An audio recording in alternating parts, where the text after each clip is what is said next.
and welcome to the One Life Church devotional series where we cover the entire Bible in 20 months. Well, today's chapters are Psalm 113 and we wrap up 2 Timothy chapter 4. Now, Psalm 113 is part of a collection of Psalms called Hallel, which are the Egypt Psalms, the Passover Psalms. A couple of them were sung. Psalm 113 and 114 were sung before the Passover meal. And then Psalm 115 through 118 was sung after the Passover meal. Now, you say, well, what's significant about that? Well, Jesus is most likely to have sung this particular psalm before the Last Supper. Certainly in Matthew 26, and I think it's Mark 14, we hear that the disciples with Jesus sang a hymn, and then they went out into the garden. And so, what do they mean? Well, they reflect on God's deliverance, his Passover through Egypt. But look at these words. I remember this song when I was a young boy. From the rising of the sun, remember that song? To the going down of the same, the Lord's name, verse 2 says, will be praised. And so it basically talks about God in the morning, God in the evening, and God's redemption. Verse 9 says, he settles the childless woman in her home as a happy mother of children. He's pulled them out of Egypt. He's taken their children. Their children were safe because of the Passover, and they went into the promised land. Anyway, we'll pick up the rest of those Hallel Psalms in the days to come.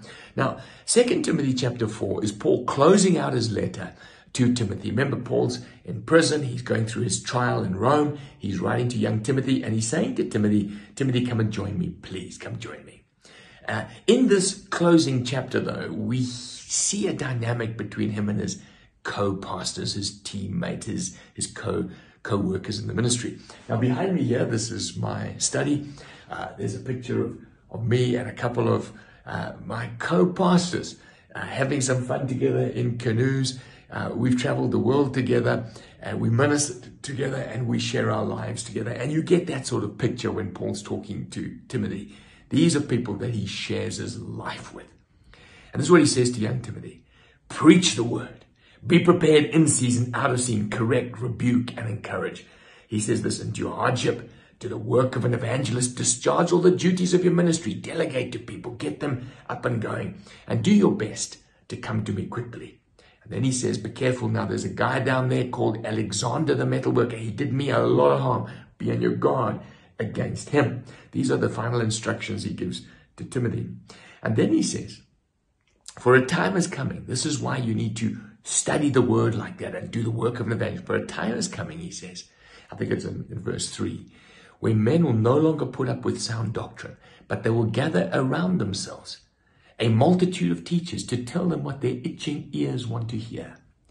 I think we're living in a time like that more than ever before, where we can gather around ourselves a multitude of teachers through the internet, through podcasts, to tell us what our itching ears want to hear. When someone preaches something out of the gospel that we don't like it, we just hit pause, or we just delete, and we take another podcast. We gather around ourselves teachers that confirm our biases. And he says, and they'll turn to myths. They'll tell stories. They'll get up to all sorts of nonsense. And then he says, the time for my departure is near. Now, our young friend Luke, who's asking questions, says, where's he going? Have I missed something? Where's he going? Well, this departure, Luke, means the death of Paul. He's saying, look, I'm going to leave this world. And then he says this, get Mark, bring him to me. I love that because remember he had a disagreement with Barnabas about Mark. Mark had deserted them. He says, bring Mark to me because he's helpful to me. I'm in my last few days, months now of ministry. Bring him to me. Also bring my cloak, bring my parchments, bring it all with me. You can see him hurrying to the end. And then he says this, just in case he doesn't see him again. Don't worry about me. The Lord will rescue me from every kind of evil. Now, you would think that would mean from death, maybe.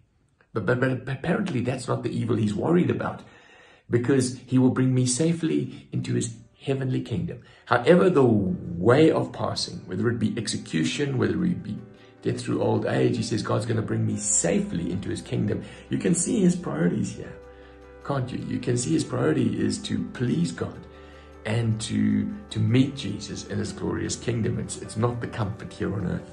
great inspiration to people in the ministry and the rest of us working out our faith.